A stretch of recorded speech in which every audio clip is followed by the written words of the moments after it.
Bonjour à tous, nous sommes le 4 novembre 2025 et demain nous changeons d'énergie.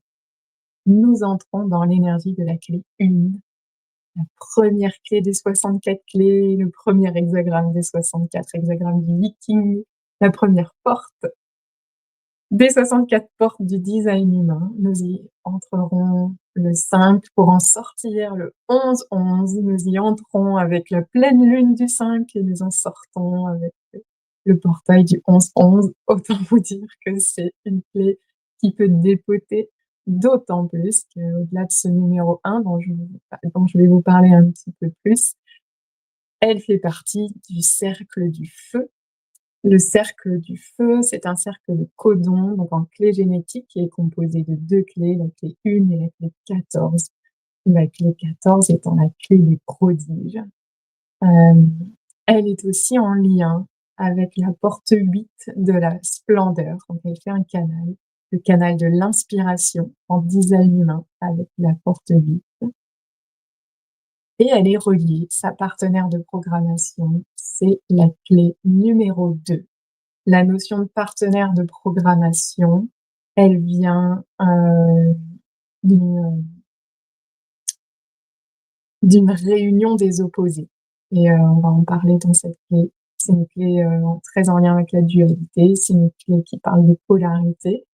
La clé numéro 2, c'est la clé du féminin, du yin. C'est un hexagramme composé uniquement des 6 lignes euh, qu'on appelle le mot m'échappe, c'est marrant.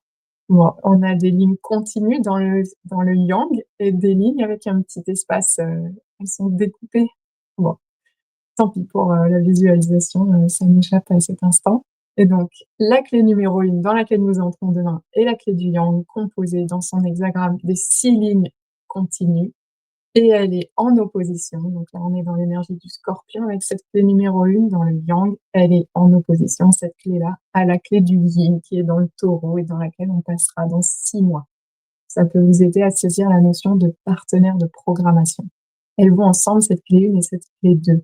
Elles nous parlent donc de l'origine du monde, de la création du monde. Elles nous parlent de 2 énergies qui sont complémentaires et qui sont indissociables pour que la vie dans la matière existe. La clé 1, c'est cet élan créateur, le feu créateur. C'est à la fois cette créativité, cette capacité à créer, et ce numéro 2, ce féminin, c'est la direction que ça va prendre. Et sans cette direction, l'élan créateur ne peut pas subsister, ne peut pas continuer d'exister. Il s'étouffe, il retombe. On parle au niveau de l'ombre de l'entropie. L'entropie, c'est cet espace où l'énergie est comme épuisée. On va contacter dans l'énergie de l'entropie des états de morosité ou d'insensibilité profonde. C'est une clé reliée à la dépression. La nature refoulée de l'ombre de l'entropie, c'est dépressive, donc c'est la nature qui est dépressive, la nature refoulée de cette ombre. Et au niveau de sa nature réactive, elle est frénétique. C'est un mode un peu plus anxieux où il y a une accumulation d'actions éparpillées finalement, qui manque de direction, puisqu'elle est connectée aussi à l'ombre de la clé numéro 2, qui est donc la dislocation et qui va avec le don de l'orientation. Vous les voyez en dessous, je vous les ai pas dit, mais normalement vous arrivez à lire la bannière qui tourne. L'ombre de la clé numéro 1, c'est l'entropie. Son don, c'est la fraîcheur. Et son sidi, c'est la beauté. On va parler de la beauté juste après. Il y a donc cette notion dans la clé numéro 1 que, au niveau de l'ombre, sans cette direction, sans cette orientation, il y a quelque chose qui se fane, qui se perd, qui retombe. Et on va contacter, on va se sentir dans l'ombre de cette clé-là, dans l'entropie, on va se sentir à plat, on va se sentir triste, on va se sentir abattu. l'entropie, quelque part, c'est cet espace, où l'énergie n'est plus accessible, où, plus il y a de l'entropie et moins il y a d'énergie à exploiter, si vous voulez, au niveau des, des termes employés par, Richard Rudd. Et à la fois, c'est dans cette clé, c'est la première, c'est comme ça que le livre sur les clés génétiques, introduit la notion de ces différentes fréquences. Elle vient nous vraiment nous redire que sans entropie, il n'y a pas de création. Il n'y a pas de créativité, il n'y a pas de fraîcheur et il n'y a pas de beauté. C'est vraiment une clé dans la dualité, hem, qui vient exprimer, qui vient nous permettre de palper, de sentir la nécessité de la dualité dans un monde de formes. Hem, elle nous redit que s'il y a pas l'ombre, il y a pas le sidi. Pour qu'il y ait le sidi, pour qu'on considère qu'il y a un spectre au niveau de la conscience, et ben, il y a forcément 2 bouts. S'il y a un spectre, il y a 2 bouts et pour qu'il y ait le bout du sidi, il faut qu'il y ait le bout de l'ombre. Et vraiment, dans le processus créatif, il y a ce besoin, à un moment, d'être à plat. À un moment où on sait plus par où on va, on sait plus ce qui se passe, on contacte à l'intérieur de nous, cette tristesse, ce vide. Et quelque part, c'est le mental, toujours dans l'épigénétique, c'est souvent lui, qui va venir, s'accrocher, s'identifier. C'est une, porte, la porte 1, elle est dans le centre G, dans le design humain, qui est reliée à l'identité. Elle est, au niveau des clés génétiques, on est dans le foie, FOIE, et on parle du sang qui circule. Hem J'entends d'un coup, voilà, il y a un moment où on va perdre la foi. Si le mental s'inquiète, commence à se soucier, commence à rajouter de l'interprétation sur ce qui se produit naturellement, chimiquement dans ce processus d'entropie, heu, on peut le figer, on peut rester fixé dans cet état-là et le faire durer et c'est là que, on maintient quelque part, la fréquence de l'ombre et qu'on bloque ce processus naturel. Et Richard Rudd nous explique que l'être humain, l'humanité a un potentiel de créativité immense et que pour l'instant, on l'exploite pas complètement parce qu'on a peur, on s'accroche. Dans cette phase, il y a quelque chose du contrôle et du mental qui vient mettre sa petite graine, mettre son nez, dans cette histoire-là, au lieu de, laisser se vivre ce processus, accepter de ralentir, de plus savoir où on va, accepter, accueillir à l'intérieur de nous la fin de quelque chose, ce moment où on sait plus qu'on n'a plus cet élan pour, la suite, le nouveau, la fraîcheur et en même temps, en le laissant faire et je pense qu'il y a un grand nombre d'artistes qui ont saisi ça, hem et ben, la créativité va arriver. C'est le processus créatif par lui-même qui appelle ça. Il faut que tout retombe et c'est comme ça, c'est à cet endroit-là que finalement le nouveau, le renouveau va pouvoir se faire. Le la fraîcheur, le don de la fraîcheur, Richard Rudd l'exprime vraiment clairement à cet endroit-là. Le mot est choisi exprès. Il n'a pas remplacé nouveauté par fraîcheur. C'est pas la nouveauté. Évidemment, c'est neuf, mais c'est aussi unique et c'est vivant. C'est vraiment il dit à la fois que l'entropie, c'est l'opposé de l'amour et à la fois, il nous fait sentir comme la fraîcheur. Je trouve qu'elle est fortement liée à la clé 15 de la fluorescence. Hem et en même temps, on est dans le taureau, on n'est pas dans le bélier, en face, heu, dans la complémentarité. Là, on est dans l'énergie du scorpion. Heu, il y a cette notion de transformation chez le scorpion, il y a cette notion d'alchimie, et de et de recréation. Il y a, hem, je trouve qu'on approche aussi de la clé 47 avec cette notion de transfiguration. Quelque chose de complètement original, c'est l'énergie du 1, c'est un créateur, hein, celui qui porte cette énergie-là. Il va amener des nouvelles choses, il va être à l'origine, il va être original, il va être unique, il va être singulier. Hem, voilà et donc cette période où l'énergie,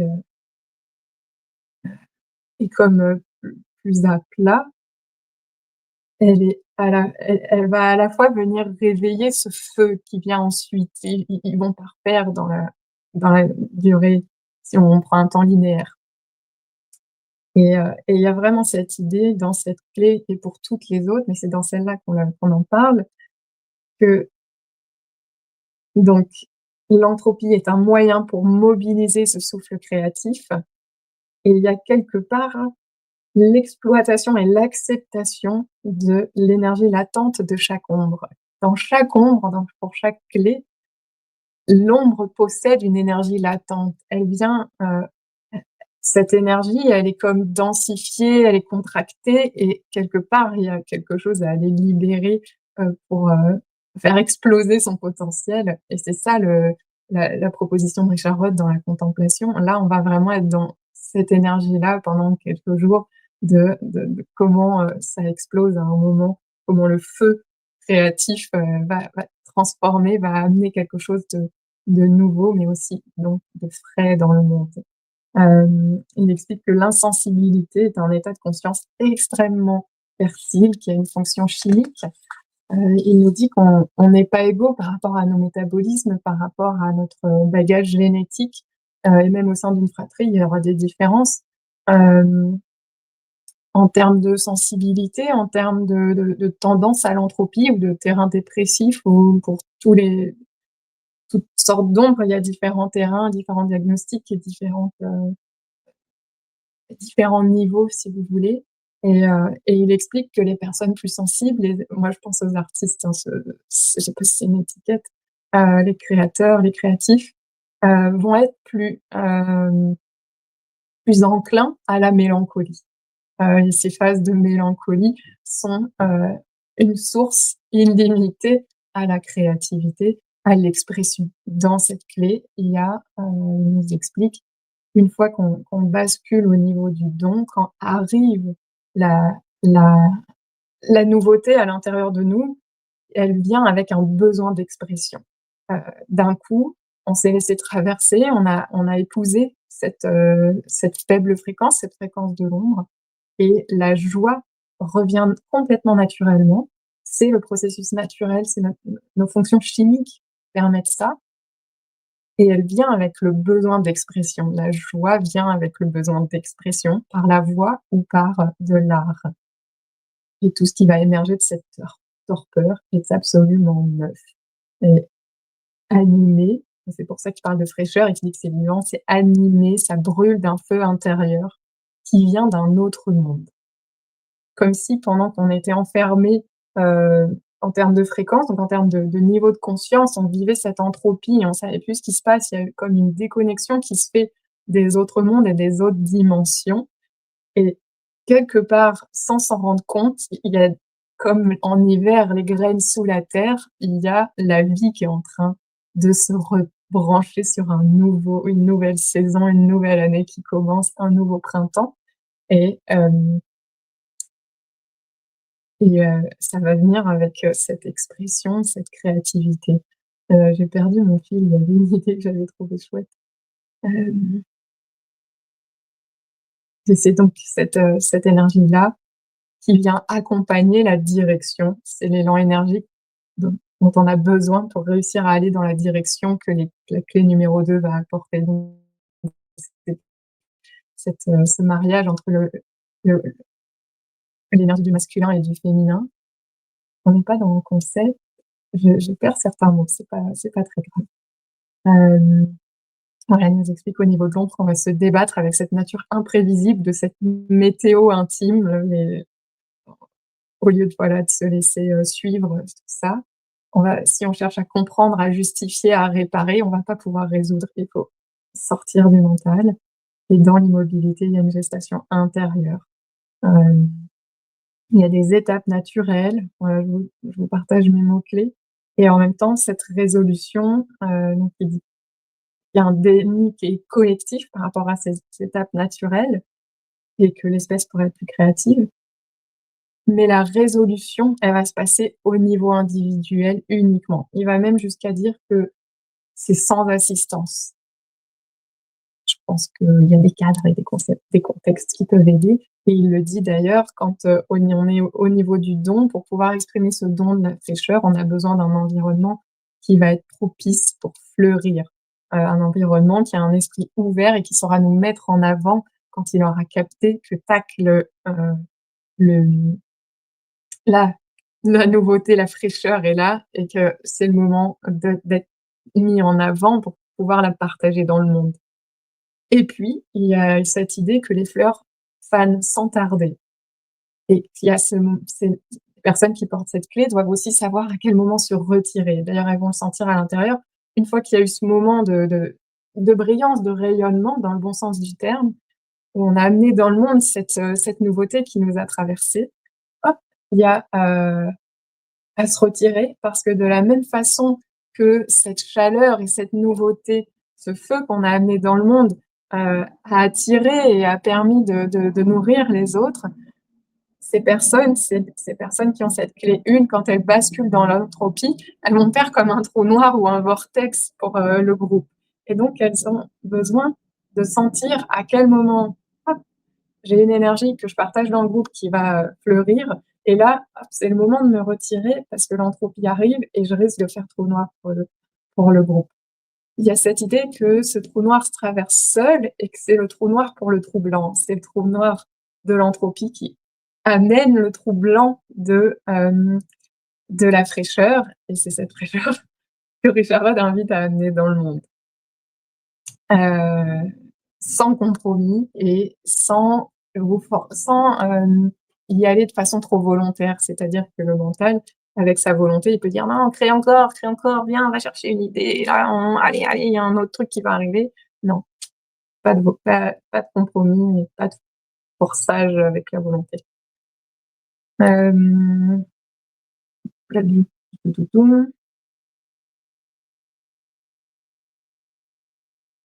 et de cette façon-là, vous offrez votre âme au monde dans le don de la fraîcheur, par le processus créatif. Vous permettez à l'évolution de se déployer pour aller vers un état d'amour, de beauté et d'unité permanente. L'unité, c'est le CD de la clé numéro 2. Je vous disais, la clé de la dislocation, de l'orientation et donc du CD de l'unité qui est la partenaire de cette clé 1 qui co-crée ensemble le monde dans lequel nous sommes avec cet élan et la forme que ça prend. Hem, et au niveau du CD, donc mes vidéos font officiellement plutôt 20 minutes que 10 minutes. Au niveau de la beauté, Richard Rudd nous dit que la beauté est la raison de la vie et que la vie est la raison de la beauté. C'est la lumière qui a traversé la conscience humaine. Et donc ce don de la fraîcheur, petit à petit, en augmentant en fréquence, nous invite à devenir un vaisseau clair du processus créatif, à nous laisser traverser. Cette clé, elle a comme sous-titre de l'entropie à la syntropie et la syntropie, c'est cette notion que dans les autres dimensions, évidemment, l'énergie continue de circuler. Là où on est avec notre niveau de conscience à la fréquence de l'onde, on se rend pas compte que quand on est dans cette phase de l'entropie, évidemment, il y a plein de choses des autres dimensions qui sont toujours connectées à ce qui nous traverse et que quelque part, ce processus va nous permettre de continuer de maintenir une circulation et une syntropie avec ce qui arrive des autres dimensions. Et nous sommes donc avec la clé 1 un canal pour cette créativité, cette nouveauté, quelque chose qui descend et qui est amené dans la création à prendre forme belle, une forme au niveau du CD de la beauté. Hem, il nous explique que les CD n'existent jamais l'un sans l'autre et donc on est reliés au niveau de la beauté avec le CD de l'unité et que la beauté véritable se trouve dans l'unité du tout. C'est un état d'union avec la totalité. Et une deuxième chose qui est importante au niveau du CD, c'est qu'on a basculé à un endroit, dans un espace, dans une dimension où la beauté est quelque chose qui ne peut être exprimé. Une fois que nous commençons à essayer d'en parler, de la décrire, nous nous en séparons et nous quittons l'unité et donc nous quittons la beauté. C'est quelque chose qui s'incarne, c'est quelque chose qui est. C'est l'expression de l'unité en forme humaine et donc par le biais du son et de la lumière. Et Dans la beauté, au niveau du sidi de la beauté, il y a cette notion que rien n'existe en dehors de l'unité, que chaque chose rayonne et suinte de l'essence même de sa singularité, tout en partageant une seule et même source.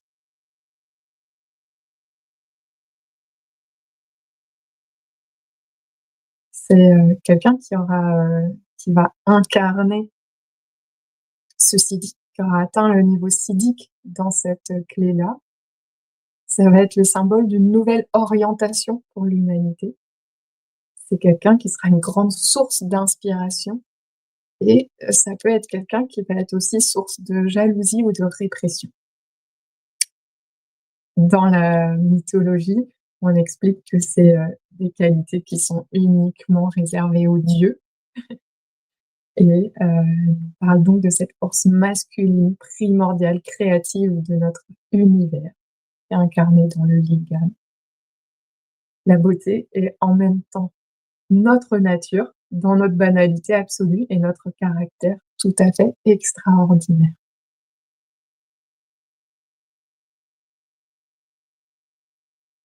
Et je vais clore avec cette idée-là.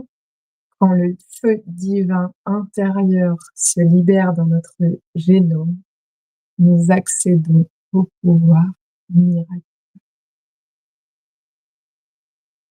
Je vous souhaite une belle exploration, contemplation, traversée de cette clé numéro 1.